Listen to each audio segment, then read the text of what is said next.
This is the Kayatic Dreams Podcast. This is the Kayatic Dreams Podcast. It was all the red love, it's the Brooklyn way.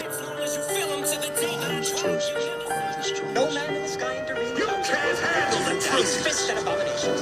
You either die a hero or you live long enough to see yourself become the villain. Where did that bring you?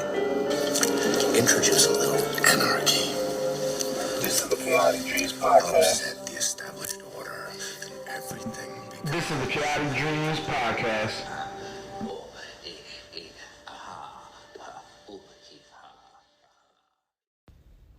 Welcome to the Kayatic Dreams Podcast. This is your host, AJ, and I'm bringing to you another review. That's right, ladies and gentlemen. I know you guys tune in for these reviews on the various topics I choose to discuss, and I'm going to go back to something I haven't tapped in quite a while, actually. A little video game review, keep it short and sweet. Give you guys a little thoughts on my hands-on experience with particularly the PS5. I'll go over a review of the PS5, as well as the first game that I purchased for it, Miles Morales, the new Spiderman game, which is multi-platform. You can get it on PS4 and PS5. So, of course, I opted out to wait for the PlayStation 5 version. And I don't necessarily regret my decisions. It has its ups, it has its downs. But first, let's talk about this new system, the new kid on the block. And I guess saying kid is a little outdated, because at this point, this thing is a monster. It stands quite tall on the TV stand. So let's get right into it. The PS5, the PlayStation 5. So, of course, I have to give a little background. I am a little bit biased towards the system itself, for the simple reason that was my system of choice generation after generation. My first system in reality were the Nintendo system, then the Super Nintendo. From there, I jumped directly into PlayStation 1, and I've never looked back. So I would say going into this, some of my expectations outside of speed and, the digital aspects of the system, certain things that I looked forward to were just more integration with like chat and just more options at bay. I feel like the PS5 coming out straight out the box on launch day, there's still a lot of things missing on the application side. For instance, HBO Max wasn't there on day one. The actual PlayStation video app that you use to watch all your content that you purchased for the PlayStation Store itself wasn't available. They actually snuck that into a patch update maybe 2-3 days later. They didn't put it in the patch notes, and they didn't make a big spectacle of it. But I noticed, Sony. I noticed. That was a big thing for me. I was like, okay, are they carrying everything over? Will I be able to access my video content? They fixed that, like I said, with the patch. So yes, all your content that was purchased on PS4 or even previous towards the PS3 video content, it's all carried over. And speaking of carrying over, that was one of the most impressive things that I personally found about the PS5. The moment I turned it on and got my account logged in, you hit library, and everything, literally everything that I've purchased on the PS4 is available for download, available to play. So it's really that simple. You pick up and play. So, I downloaded Ghost of Tsushima, which I'd probably get a review once I'm finally done. I've been taking my time doing every single side mission, every single, side story. So I'll give you guys a review on that in the near future when I finish that up. But the PS5, like I said, the catalog is there. I downloaded a few other games, and while I was waiting for the downloads, Miles Morales being one of them, and also the NBA 2K 21, which were my launch choices. While I waited for that to download, I popped on the built-in game. I believe it's Playroom or something to that effect. But it's basically designed to teach you the ins and outs of the PlayStation 5. It's a really cool game, but what shocked me the most was the PlayStation 5 control. There's nothing like it on the market, period. The control alone probably doesn't seem like a big aspect of a system that'll make me really choose between buying it or not. But the potential for the way these games are going to feel, the potential for the ways they could immerse you in the experience, this little demo game was just a tip of the iceberg of the possibilities that they got with this new PS5 control. Super impressed right off the gate. You know, you feel the vibrations, you feel the rolls, you feel the little tip taps of your feet. Every and anything around your environment, you feel it in your hands, and you feel it also go from one section of the control to the other. So it's not just a general vibration that we've been dealing with the past couple years, well, throughout the entire time with the Rumble feature, ever since it came out. It's just been a simple, either long or short burst, and that's it. This actually makes it feel like the control is alive. For example, they had this portion where the little PlayStation characters that they made for this, they all got sucked into the control, and you actually feel them drop in the control, and as you move the control, you feel them individually rolling around inside. It was an amazing experience, and honestly, outside of actual game software, the control itself was enough for me to confirm I was going to get it regardless, let's be honest. But it was enough for me to confirm, like, this is going to be the innovator. This is going to be the game changer of the generation. The haptic feedback control is amazing. So, examples like that, they make you feel like you're actually pulling objects. You feel the strain of the ropes. You feel the pull of like a bow and arrow. You feel the springs and the jump. There's so many things they included in this. I would implore anyone booting up a PS5 for the first time and going through their catalog, downloading their games, do yourself a favor and play the game. It's actually really fun. It stands alone on itself outside of being a glorified tutorial. It's actually more than that. It's a good video game in itself, tutorial. And also, if you're someone like me who's been through every generation of PlayStation, it gives you good nods to the past, good nostalgia, hits, pulls on those little emotional heartstrings that you have growing up and experiencing the PlayStation and evolving with it. So, great job on that demo. The PlayStation UI itself takes some getting used to, but it's really seamless, really flawless. As far as the speed of the PlayStation, I would say I haven't really noticed the difference loading old PlayStation 4 games, playing through PlayStation Now, or the games that I've downloaded from the past. I don't really notice a huge difference. But games like Grand Theft Auto 5, I instantly noticed the ray tracing, just the extra details in water and rain, the environment itself.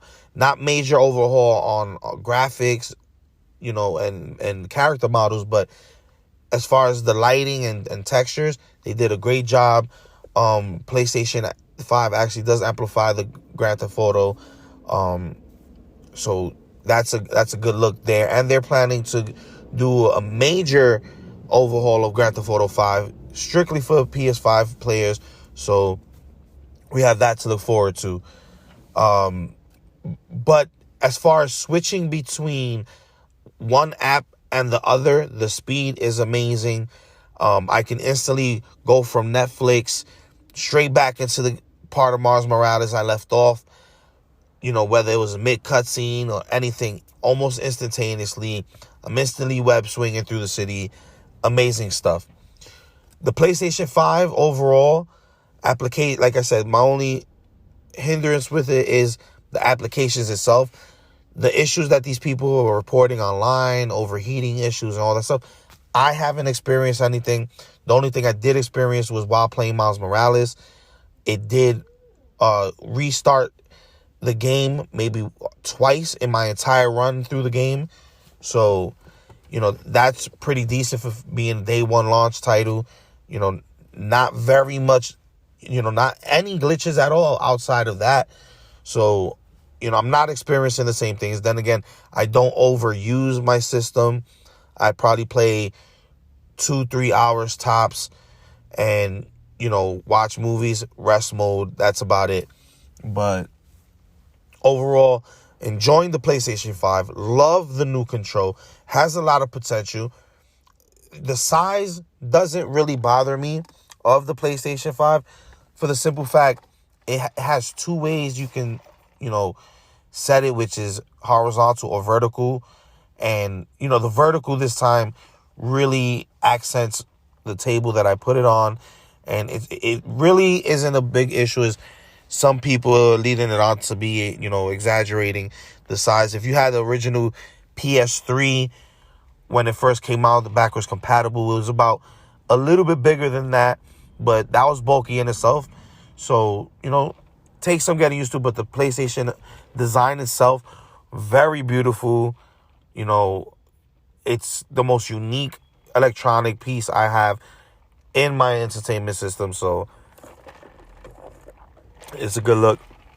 Definitely a good look as opposed to the Xbox, which I didn't really like, just the square boxy design that they chose, which, you know, it fits into their thing. But PlayStation chose to go for more of a stylistic approach, and I appreciated that. So on to Miles Morales, the video game. So this game had a great story.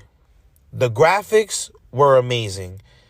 The gameplay was what we can expect, like the original Spider-Man, which I bought the edition that comes with the remastered Spider-Man PS4 version for PS5. So I got that bundle, but it's overall a great game.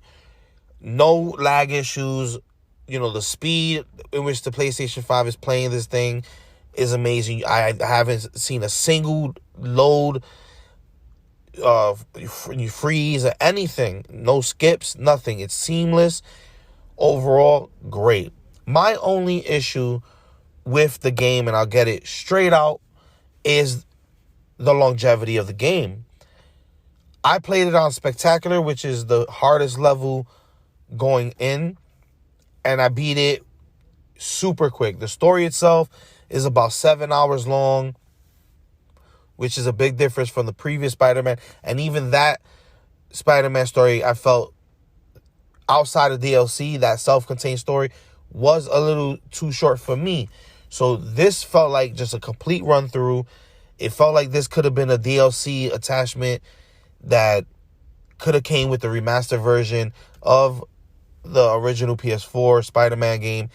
This could have been DLC. Now, they have not mentioned if DLC will be given to Miles Morales. I'm hoping that that is the case in the future. There's a lot of potential here. You know, Miles definitely was given his own time to shine. He still had elements focusing on Peter and dealing with his relationship with Peter. But once Peter gets out the way, it's completely a Miles Morales story. You fall in love with the character, and, you know, the representation for myself, being a Puerto Rican from New York myself, I've never played a game that represented the culture in such an amazing way like Miles Morales. You go through his apartment and you see, just traditional Puerto Rican cultural items, tribal masks, flags, and, music, even the food. It was very genuine. Even the language, the conversation he had with his mother, his family, switching between English and Spanish. It was really authentic. Walking through Harlem and, just the vibe of the city. It was a great and refreshing approach because we're always playing through the eyes of Peter Parker.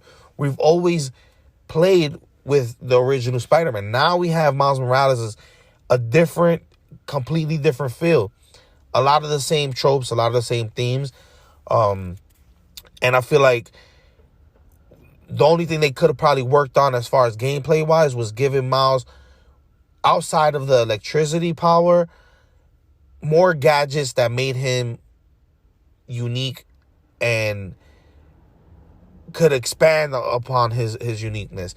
They gave him about 4 gadgets throughout the entire game, as opposed to Peter Parker, who had a ton of gadgets you could choose from.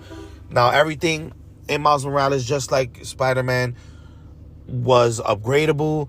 A lot of costumes, there's a lot of replayability as far as the side missions and grinding.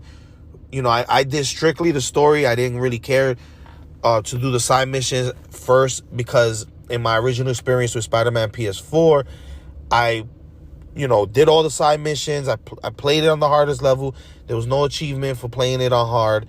There was no, you didn't have to focus on the side missions in order to complete the game. So I didn't focus on that for Miles Morales. Now I can actually go back after enjoying the story and do the side missions and play the story on the ultimate level, which is what I'm doing now. But overall, great story. It was a personal thing, a good personal story, a lot of repercussions with Miles, coming into his own as Spider-Man, not just trying to be a secondary Spider-Man, but also, stand on his own next to Peter Parker, not stand behind him or in the shadow of Peter. So this was a great story for that. Like I said, could have been longer. There wasn't a lot of villains. It really was based on Roxxon and that company and their dealings with his personal friend, Finn.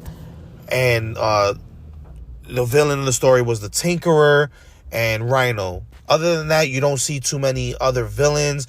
It wasn't too grand a scale, I would say. This was a self-contained Miles Morales story, but they could have gave us little side stories, outside of the actual side training missions and the little save people throughout the city stuff.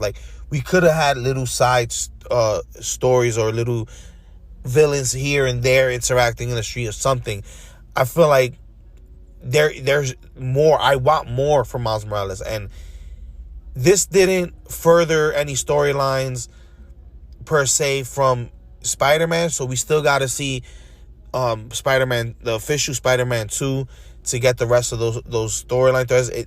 There was a few Easter eggs from Spider-Man, the original game, that made, gave the other view of things, and also, more cutscenes towards, excuse me, a lot of neighbors. I'm doing this in New York City, a lot of traffic around here, so that authentic New York vibe. You can't be in New York without hearing the honking and stuff. But besides that, I guess it's actually appropriate, speaking about Miles Morales and the way he's swinging through the city. But kind of made me lose my train of thought, these damn bastards. Anyways, the story itself was self-contained. It was a Miles Morales story in itself. I just feel like it needed more. It made me want more. And I don't want to wait for Spider-Man 2 to come along and then have to wait for another Miles story. No, I think they need to give us big chunk story DLCs. The DLCs for the original Spider-Man game, they were good, but I felt like they were quick run-throughs. It wasn't thinking about longevity, I feel like if Miles Morales has DLC, it needs to be good 4 or 5 hour story packs, whole new experiences. And then at the end of, when all the DLCs are out for Miles Morales, we'll get a 20-hour, 24-hour game or something like that. That would be really my only grievance, was the longevity of the story. So other than that, I give the game a 9. It was really amazing.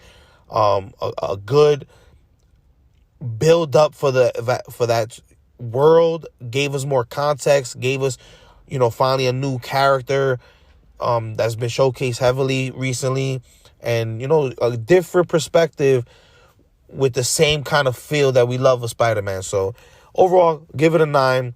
The PlayStation 5, it's still a work in progress as far as getting all the apps and, things that we're used to.